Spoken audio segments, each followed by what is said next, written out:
આ ભાજપની સરકારે અને સંગઠને જે વિધર્મીનો નાશ કરવા માટે જે ઝુંબેશ ઉપાડી છે અને એટલા માટે બાપુને ટિકિટ આપી છે મહાવીર બાપુને, તો આપણે બધા સાથે મળી અને આ વિધર્મીનો નાશ કરીએ અને ભાજપને સક્ષમ કરવા માટેના જે દાવેદારો ઉમેદવારો મૂક્યા છે એ ઉમેદવારો વિજય થઈને આવે એવી દાન મહારાજના ચરણોમાં પ્રાર્થના કરીએ છીએ કે વિધર્મીઓનો નાશ થાય. તો આપણા દેશ વિરોધી પ્રવૃત્તિઓ કરી રહ્યા છે.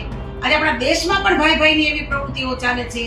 બહાર આપણા દેશની બહાર જે વિધર્મીઓ છે કે આવા લોકો જો અહીંયાથી મજબૂત થશે અને દેશ વ્યાપ્તમાં આવા લોકો આજે ચૂંટાઈને જશે તો એવી અમારી ઈચ્છા છે કે વિધર્મીનો નાશ કરવો. તો નહીં હિન્દુ મુસ્લિમ, અહીંયા તો આપણા ભારતની અંદર તો હિન્દુ મુસ્લિમ છે એ ભાઈચારા રીતે જ રહે છે. એવો કોઈ મારો મિનિંગ નથી કે હિન્દુ મુસ્લિમ ઉપર બેને મુદ્દો ઉપાડ્યો છે. ચૂંટણીના જોશમાં વિધર્મીઓના નાશ કરવાની વાતો કરનારા અમરેલીથી ધારીના ધારાસભ્ય જેવી કાકડિયાના પત્ની કોકિલાબેન કાકડિયાએ પોતાનું નિવેદન હવે ફેરવી તોડ્યું છે.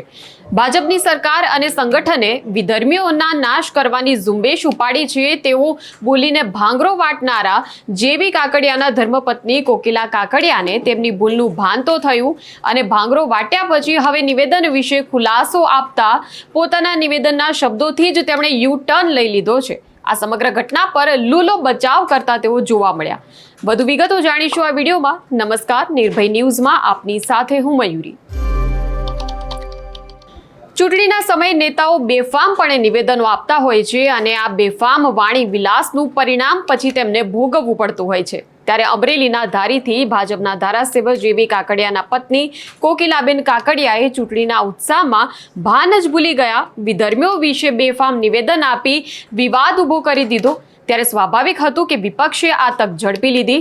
ભાજપ ભારે ભીંસમાં મુકાઈ ગયું.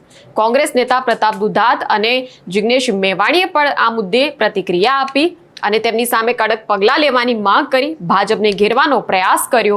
ત્યારે આ મામલે વધુ હોબાળો મચે તે પહેલા જ કોકિલાબેને પોતાની રીતે એક વિડીયો જાહેર કરી દીધો અને પોતાના છબરડા બદલ તેમણે સ્પષ્ટતા કરી.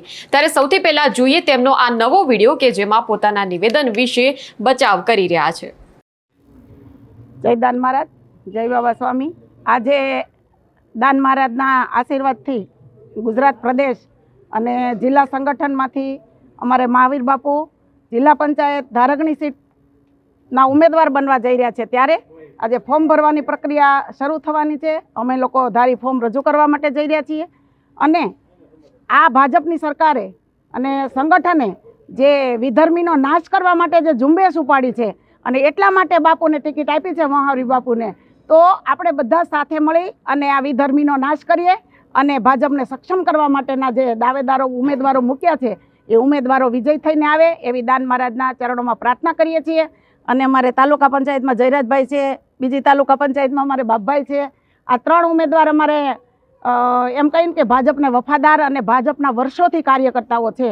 તો એ બધાને જે ન્યાય આપ્યો છે ભાજપ પરિવારે, તો આજે પરિવાર થઈ અને લોકો એમને ચૂંટીને મોકલે છે અને મોકલવાના પણ છે. એ વિશ્વાસથી અમે આજે ફોર્મ ભરવા જઈ રહ્યા છીએ. જય દાન મહારાજ.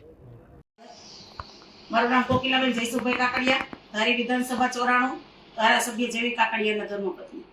આજે એક મીડિયા ઉપર, ટીવી મીડિયા ઉપર એક ઇસ્યુ બન્યો છે કે જ્યારે અમે દાનબાપુની જગ્યામાંથી મહાવીર બાપુનું જિલ્લા પંચાયતમાં એનું સિલેક્શન થયું અને અમે ફોર્મ ભરવા જતા હતા, ત્યારે દાન મહારાજના આશીર્વાદ લઈ અમે નીકળતા હતા. ત્યારે એક બાઇટ આવી. એમાં એવું મેં કીધું છે કે વિધર્મીઓનો નાશ થાય. તો આપણા દેશ વિરોધી પ્રવૃત્તિઓ કરી રહ્યા છે.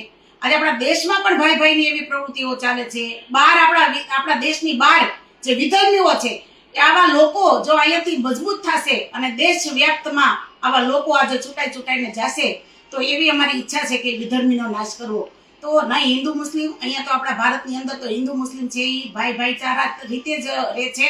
એવો કોઈ મારો મિનિંગ નથી કે હિન્દુ મુસ્લિમ ઉપર બેને મુદ્દો ઉપાડ્યો છે એવો નથી. પણ એ દેશની બહાર જે વિધર્મીઓ છે એ આપણા દેશ માટે જે કાર્ય કરી રહ્યા છે, આપણા દેશ માટે જે આતંકવાદનું કામ કરી રહ્યા છે, એ બધા વિધર્મીઓ છે.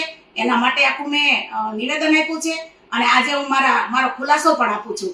તો વિધર્મીઓ જે દેશ માટે કામ કરી રહ્યા છે એનો નાશ થાય એટલા માટે હું આજે આ નિવેદન આપ્યું છે. અને જેને જે વિચારોથી લેવું હોય એ વિચારોથી આજે ઘરે ઘરમાં પણ આ જ વસ્તુ ચાલી રહી છે તો આના માટે શાંતિ સ્થપાય એવી પ્રાર્થના કરું છું. જય હિન્દ, જય ભારત. તો તમે જોયું કે કઈ રીતે કોકિલાબેન હવે કહી રહ્યા છે કે દેશની અંદરના વિધર્મીઓની વાત નહીં કરી રહ્યા, પરંતુ દેશની બહારના લોકો કે જે આતંકવાદનું કામ કરી રહ્યા છે એ વિધર્મીઓની વાત કરી રહ્યા હતા. એવા વિધર્મીઓનો નાશ થવો જોઈએ, જેમનો નાશ કરવાની વાત કોકિલાબેન કરી રહ્યા હતા. હવે ભાઈચારાની તેમની સાથે વાત કોકિલાબેને કરવી પડી રહી છે, કેમ કે આ ચૂંટણીનો સમય છે. ચૂંટણીના સમયમાં તમામ પક્ષ ફક્ત જીતવા પર ધ્યાન કેન્દ્રિત કરતા હોય અને દરેક મતદારો એ પક્ષ માટે મહત્વના હોય છે. બસ એક નેતાની એક નકારાત્મક ટિપ્પણી અને જો મતદારો નારાજ થાય, આ ટિપ્પણી, આ વાણી વિલાસની મતદારો જે છે તે નારાજ થઈ જાય તો ગમે એવા શાસક પક્ષને પણ સત્તા ગુમાવવામાં સમય લાગતો નથી. ત્યારે આ બાબતે તમારું શું કહેવું છે તો ચોક્કસપણે કમેન્ટ સેક્શનમાં અમને જણાવશો. અને નિર્ભય ન્યૂઝને લાઇક, શેર અને સબસ્ક્રાઇબ કરવાનું ભૂલશો નહીં. નમસ્કાર.